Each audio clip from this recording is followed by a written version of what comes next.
Corduroy by Don Freeman. Corduroy is a bear who once lived in a toy department of a big store. Day after day he waited with all the other animals and dolls for somebody to come along and take him home. The store was always filled with shoppers buying all sorts of things, but no one ever seemed to want a small bear in green overalls. Then one morning, a little girl stopped and looked straight into Corduroy's bright eyes. "Oh, Mommy," she said, "look, there's the very bear I've always wanted." "Not today, dear," her mother sighed. "I've spent too much money already. Besides, he doesn't look new. He's lost the button to one of his shoulder straps." Corduroy watched him sadly as he walked away. "I didn't know I'd lost the button," he said to himself. "Tonight I'll go and see if I can find it." Late that evening, when all the shoppers had gone and the doors were shut and locked, Corduroy climbed carefully down from his shelf and began searching everywhere on the floor for his lost button. Suddenly, he felt the floor moving under him. Quite by accident, he had stepped onto an escalator, and up he went. Could this be a mountain, he wondered? I think I've always wanted to climb a mountain.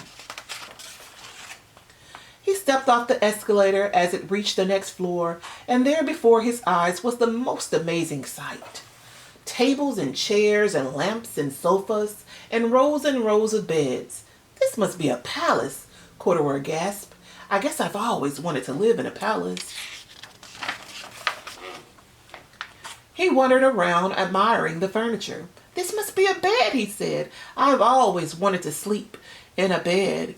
And up he crawled onto a thick, large mattress. All at once he saw something small and round. "Why, here's my button," he cried, and he tried to pick it up, but like all the other buttons on the mattress, it was tied down tight. He yanked and pulled with both paws until pop! Off came the button, and off the mattress Corduroy toppled. Bang! Into a floor lamp. Over it fell with a crash. Corduroy didn't know it, but there was someone else awake in the store.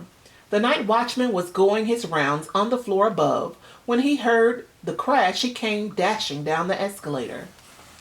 "Now who in the world did that?" he exclaimed. "Somebody must be hiding around here." He flashed his light under and over the sofas and beds until he came to the biggest bed of all, and there he saw two fuzzy brown ears sticking up from under the cover. "Hello," he said. "How did you get upstairs?" The watchman tucked Corduroy under his arm and carried him down the escalator and set him on the shelf in the toy department with the other animals and dolls.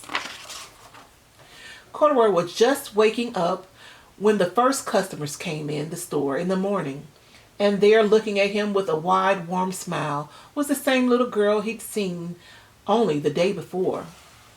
"I'm Lisa," she said, "and you're going to be my very own bear. Last night I counted what I saved in my piggy bank, and my mother said I could bring you home."